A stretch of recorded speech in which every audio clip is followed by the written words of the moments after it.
सर्वमंगलमांगल्ये शिवे सर्वार्थसाधिके शरण्ये त्र्यंबके गौरी नारायणी नमोस्तुते।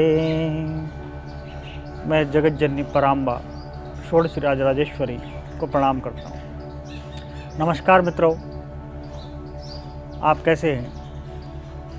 आप सभी स्वस्थ होंगे।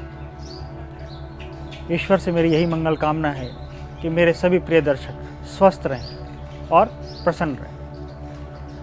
आज मैं जिस विषय को लेकर आपके सामने प्रस्तुत हुआ हूँ वह विषय है वैवाहिक बाधा। आज हर परिवार में वैवाहिक बाधा एक आम समस्या बन गई। वैवाहिक बाधा जीवन में आती क्यों है? इसके क्या कारण हैं? अपने दायित्वों की पूर्ति के लिए या अपने पूर्वजों के निमित्त ऋणों की पूर्ति के लिए गृहस्थ आश्रम अत्यंत अनिवार्य है। गृहस्थ आश्रम की व्यवस्था विवाह के बिना पूर्ण नहीं हो सकती और सभी शास्त्रों में एक प्रकार का सूत्र है, जिस व्यक्ति के संतान नहीं है या जिसके पुत्र नहीं है उसके हव्य और कव्य को भगवान भी स्वीकार नहीं करते। अब व्यक्ति के जीवन में वैवाहिक बाधाएं आती क्यों? वैवाहिक बाधा के बहुत सारे कारण हैं। पितृदोष, पूर्व जन्म में किए गए गलत कार्य, ये सब वो बातें हैं जिनको साधारणतः मनुष्य समझता नहीं है, लेकिन भारतीय संस्कृति में पुनर्जन्म को मान्यता दी गई। अर्थात पूर्व जन्म में किए गए कर्म, पाप, दोष, जिसके कारण ही व्यक्ति के जीवन में कष्ट और परेशानी आती है, और ग्रह बाधा के कारण। जातक की कुंडली में सप्तम भाव विवाह का होता है।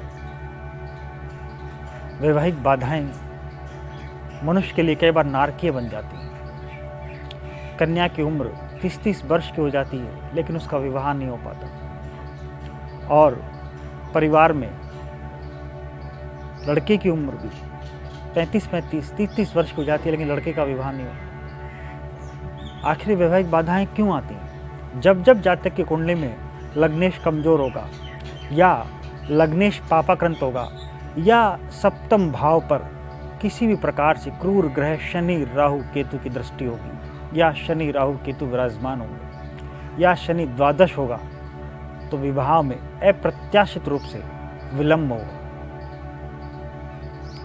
इसमें मंगल की भूमिका भी बहुत प्रमुख है।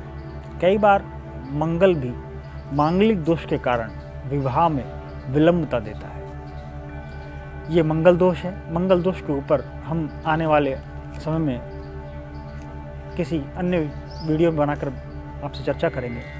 आज हमारी समग्र रूप से बात यह है कि विवाह में बाधा कौन कौन से ग्रह, शनि, राहु, मंगल या सूर्य पापक्रांत,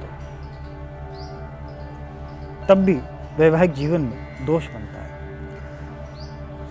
शनि छठे, सूर्य 8वें भाव में हो या शुक्र पापाक्रांत हो,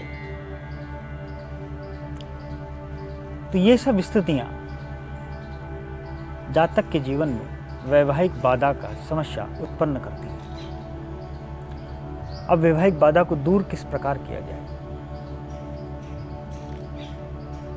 कन्या के संबंध में अगर कुछ समझा जाए तो कन्या के संबंध में जिसको भी विवाह संबंध में परेशानी आ रही है, तो आने वाले नवरात्रों में उन्हें पार्वती मंगल स्तोत्र का पाठ करना चाहिए।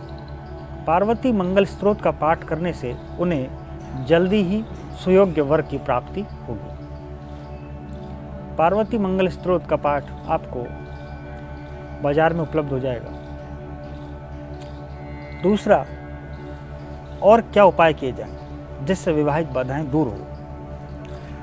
मैं आज आपको एक विशेष प्रकार का प्रयोग बताता हूँ। चाहे वर हो चाहे कन्या हो, उस प्रयोग को अगर दोनों में से कोई भी एक करे तो उनके जीवन में आने वाली वैवाहिक बाधाएं अवश्य दूर हो। एक फिरोजा 4.25 रत्ती का, एक जरकन 4.25 रत्ती का, गन मेटल 4.25 रत्ती का, इन सब को एक लॉकेट बनाना है सोना, चांदी और तांबे के अंदर। इन तीनों धातुओं को मिक्स करके एक लॉकेट बनाना है जिसमें जरकन, फिरोजा और गन मेटल को लगाना है। सोना, चांदी और तांबे की मात्रा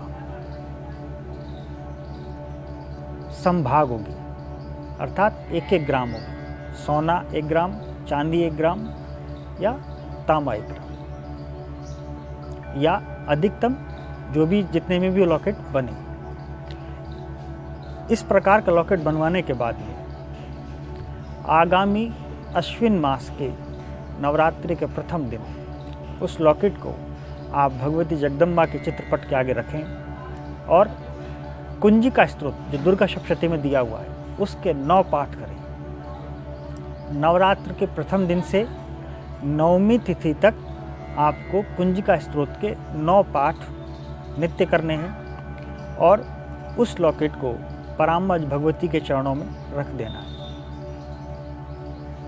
9 दिन तक उस लॉकेट के सामने पाठ करने के बाद में 9वीं के दिन 9 वर्ष से छोटी 9 कन्याओं को भोजन कराने के बाद में आप उस लॉकेट को धारण करें। उस लॉकेट को धारण करने के बाद में आप चमत्कारिक रूप से अनुभव करेंगे कि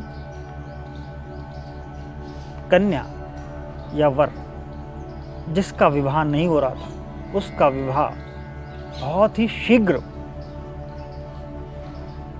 होने की संभावनाएं बनने लगेंगी और विवाह निश्चित रूप से हो जाएगा। वैवाहिक बाधाएं चाहे वो किसी भी प्रकार की हों, ग्रह जनित हो, प्रारब्ध जनित हो या अन्य किसी कारण से, वो सब इस प्रयोग के द्वारा आपकी अवश्य दूर होंगी। आप इस नवरात्रि में इस प्रयोग को करें और अपने जीवन की इस मुख्य समस्या से निवारण पाएं। इसी के साथ मैं वाणी को विराम देता हूँ। नमस्कार।